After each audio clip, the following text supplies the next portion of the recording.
Hello friends, இந்த வீடியோவில் என்ன பார்க்க போகிறோம்னாக்கா ஆஸ்திரேலியாவுக்கும் இந்தியாவுக்கும் இடையிலான முதல் T20 போட்டியை பார்த்தீங்கன்னாக்கா கடைசி பந்தில் இந்தியன் அணி வெற்றியை பறி கொடுத்துருக்காங்க. ஆஸ்திரேலிய அணி 3 விக்கெட்கள் வித்தியாசத்தில் வெற்றியை பதிவு பண்ணியிருக்காங்க. இதற்கு காரணம் யாருனாக்கா உமேஷ் யாதவ் தான்.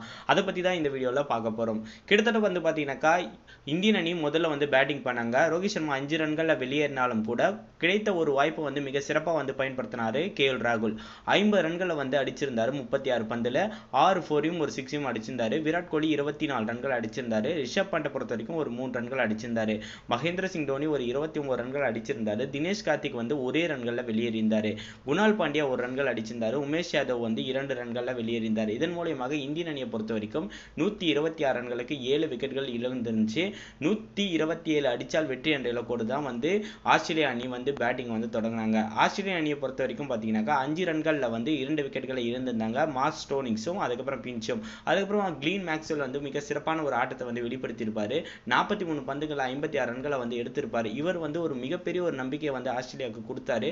அதுக்கப்புறம் பார்த்தீங்கன்னாக்கா சாட் அவரும் ஒரு சிறப்பான ஒரு ஆட்டத்தை விளையாடினாரு. ஆனா அதுக்கு அடுத்ததா பார்த்தீங்கன்னாக்கா அந்த அணியில ஒரு நல்ல ஒரு பார்ட்னர்ஷிப் அந்த அணிக்கு கிடைக்கலன்னே சொல்ல முடியும். கிட்டத்தட்ட பார்த்தீங்கன்னாக்கா பும்ரா ஹான்ஸ்கோப்பையும் அதை தொடர்ந்து பார்த்தீங்கன்னாக்கா கால்டன் நைலையும் அடுத்தடுத்த பந்துல விக்கெட் எடுத்திருப்பாரு. அதுவும் பார்த்தீங்கன்னா அவர் போற கடைசி 2 பந்து. இதன் மூலியமாக இந்தியன் அணி கிட்டத்தட்ட வெற்றி பெற்றோம்ன்ற மாதிரி தான் பார்க்கப்படுது. எனவே ஒரே ஓவர்ல பார்த்தீங்கன்னாக்கா இந்தியன் அணியை பொறுத்த வரைக்கும் 14 ரன்கள் மட்டுமே தேவைப்பட்டது ஆஸ்திரேலிய அணியை பொறுத்த வரைக்கும். ஆனா இதுல பார்த்தீங்கன்னாக்கா உமேஷ் யாதவ் மிகப்பெரிய ஒரு தவறு செஞ்சிருந்தாரு. முதல் பந்தை பாட் கமின்ஸுக்கு போட்டாரு. 1 ரன்கள் அடிச்சிருந்தாரு. அதுக்கப்புறமா பார்த்தீங்கன்னாக்கா அடுத்த பந்து பார்த்தீங்கன்னாக்கா ரிச்சர்சன் ஒரு 4 அடிச்சிருப்பாரு. அதுக்கப்புறமா ரிச்சர்சன் 2 ரன்கள் அடிச்சிருப்பாரு 3ஆவது பந்துல. அதுக்கு அடுத்ததான் பார்த்தீங்கன்னாக்கா 4ஆவது பந்துல 1 ரன்களை கொடுத்திருப்பாரு.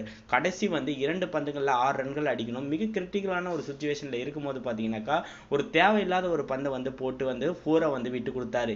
இதன் மூலியமாக பார்த்தீங்கன்னாக்கா 4 ரன்களை பாட் கமின்ஸ் அடிச்சிருப்பாரு. கடைசி பந்துல 2 ரன்களை கொடுத்திருப்பாரு. இதன் மூலியமாக இந்தியன் அணி பார்த்தீங்கன்னாக்கா இந்த போட்டியை லாஸ் பண்ணியிருந்தாங்க. இதுவும் இந்தியாவில் விளையாடும் போது இந்த ஒரு T20 லாஸ் பண்றது இந்தியன் அணிக்கு மிகப்பெரிய ஒரு சோர்வை கொடுத்திருக்கும். கண்டிப்பா இதற்கு காரணம் என்னை பொறுத்த வரைக்கும் உமேஷ் யாதவ் தான் சொல்ல முடியும். உங்களை பொறுத்த வரைக்கும் கிரிக்கெட்டை பொறுத்த வரைக்கும் எது வேணாலும் எந்த நேரத்தினாலும் மாறும். உங்களை பொறுத்த வரைக்கும் இந்த மேட்ச் நீங்க எப்படி பாக்குறீங்க? அதை மறக்காம கீழே இருக்க கமெண்ட் பாக்ஸ்ல கமெண்ட் பண்ணுங்க.